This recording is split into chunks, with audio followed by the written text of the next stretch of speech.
How does a neural network actually learn from your data? This is part 2 of the Deep Learning by Hand series. If you want to understand how deep learning works under the hood, the tech powering most modern AI models today, this 2-part series is the foundation you need. For our simple neural network model, we started with a random set of weights and biases, so this network is not yet trained. In part 1, you learn about forward propagation, the process of passing inputs through the network to calculate a predicted output. In this video, we'll talk about how we actually train this model, meaning tweaking all these different weights and biases to make the network fit our data. We use the same example, building a simple neural network to predict whether a flower will thrive in my garden based on how much sun and water it needs. Before we train our network, we first need to specify a loss function. In a neural network, the loss function quantifies the error of the network during the training process, so it gives us an idea of how well the network is performing on the training data.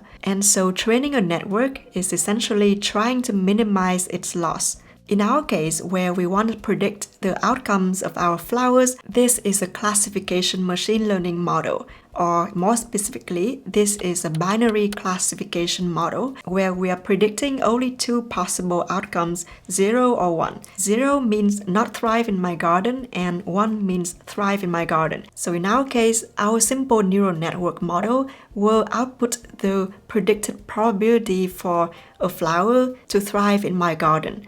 So this predicted probability can be anywhere between 0 and 1. The higher the probability, the more confident the model is that this flower will thrive in my garden. A common loss function that we can use for binary classification models like this is the binary cross-entropy loss. So how does this mouthful loss function look like? This is the formula. This loss function might look a bit scary, but actually is very intuitive. What this loss function essentially does is that it penalizes the model when it's confidently wrong and rewards it when it's confidently right. Let's break it down. The y is the true label, either 0 or 1. The p is the predicted probability for the positive class. So in my case, this is the predicted probability for the flower to be thriving in my garden. And the negative sign here ensures that the loss is always positive. And this is because our probabilities p is always less than 1, and this would make logarithms negative. So these 2 terms will be negative, and if we take the sum of these 2 negative terms, and again take a negative of that, we will have a positive number. And the intuition behind this scary long formula is that if the true label is 1, the loss will become 0 when p, the predicted probability, is close to 1. And on the other hand, if the true label y is 0, then the loss will become 0 only if p, the predicted probability, is close to 0. So this is a very clever formula. Now let's try it out on our data example. In this data example of my flower, we have the true outcome is 1. So this whole term equates to 0, and we're left with the loss being minus log p, where p is the predicted probability or the final output of our network. And suppose that the model predicts the p being 0.9, then the loss is the negative of log 0.9. And this is a very small loss since the model was confident and also correct. But on the other hand, if the model predicts p being 0.1, the loss would be the negative of log 0.1, and this is a very high loss since the model was confidently wrong. So this is a big penalty, and that encourages the model to adjust and improve. Now, to train our neural network, we now have a very concrete goal, which is to minimize this loss function of the neural network.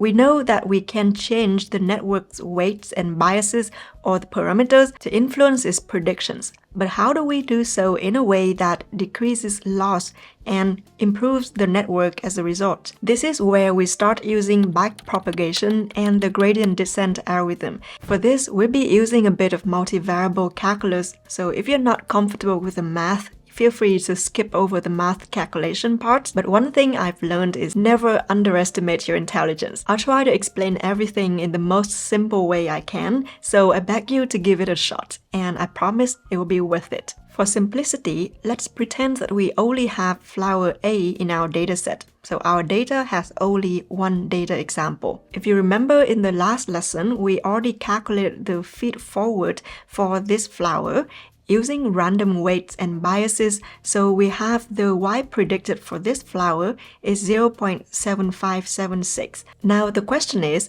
we want to nudge this predicted probability to make it even closer to 1, which is the true outcome for this flower, because this would mean that our model will be even more correct, right? The higher the probability, the more confident the model is that this flower will thrive in my garden. So the model is more confidently correct. We know that Y predicted is calculated as the sigmoid function of H1 and H2 together with the weights W5, W6, and B3, right? How can we make this Y predicted a bit bigger, or in other words, the loss smaller? There are a couple of options.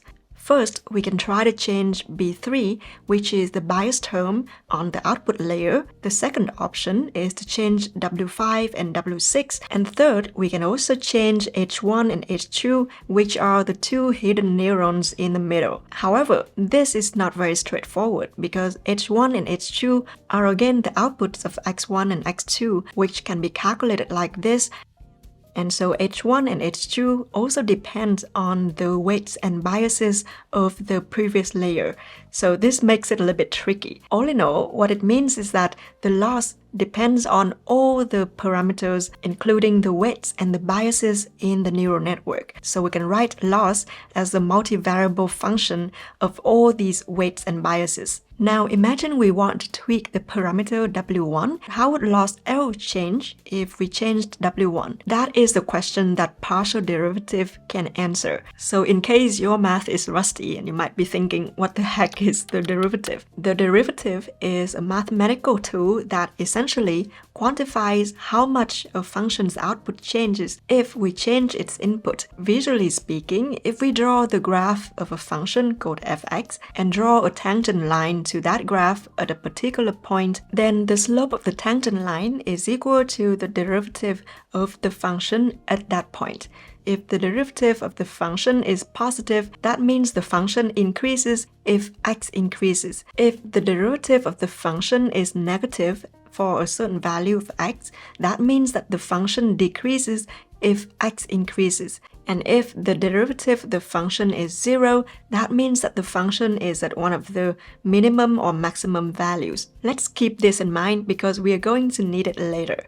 In addition, a function can depend on more than one variable, just like in our loss function, and in such cases, we calculate the partial derivative, which is the derivative of the function with respect to one of those variables with the other variables held constant. So back to our problem. How much loss L would change if we changed W1? By definition, this would be equal to the partial derivative of L with respect to W1. This is a little bit tricky because we know that W1 doesn't influence the loss directly. Rather, it first influences H1, which is the hidden neuron, and then it influences Y predicted, and finally, which influences the loss.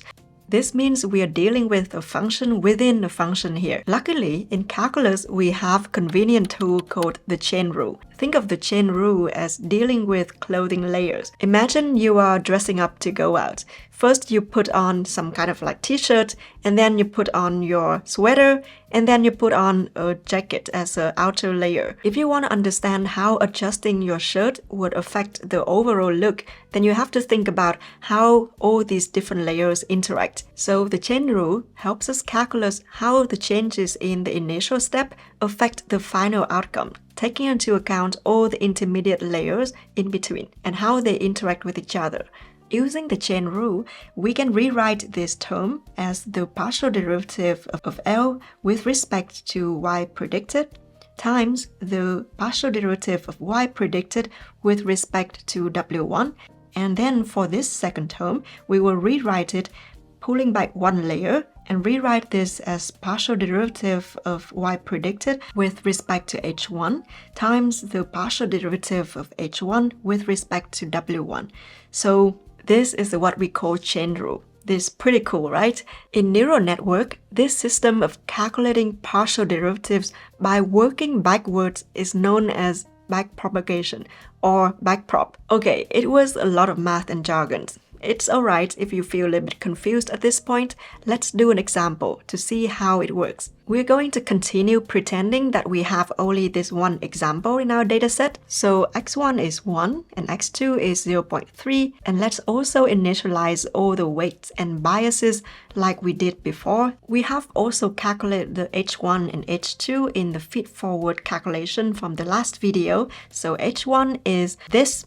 And if we plug in all these numbers, we have 0.7595, and similarly, H2 is also exactly the same. And Y predicted is 0.7576. Now, let's go ahead and calculate this first term here, which is the partial derivative of L with respect to Y predicted. And we talked about the loss function before, and we calculated the loss for this example as minus log Y predicted. And just using some basic calculus, this is equal to minus 1 over Y predicted. And if we use a calculator, we'll get to the output minus 1.32. And let's move on to calculate the second term here, which is the partial derivative of Y predicted with respect to H1.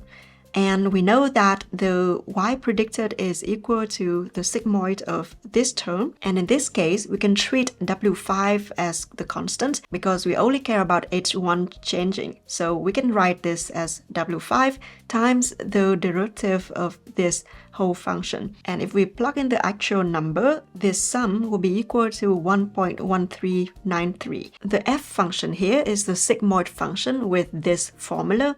But the question is, what is the derivative of this function? Conveniently, this sigmoid function has a very nice derivative form, which is equal to fx times 1 minus fx. So in our calculation, this would be equal to here 1 times f of this times 1 minus f of this number, right? Again, using online calculator or ChatGPT or whatever, we can calculate all these numbers. And finally, this is equal to 0.1836. The last term we need to calculate is the partial derivative of h1 with respect to w1. We know that h1 is equal to the sigmoid of this sum, right?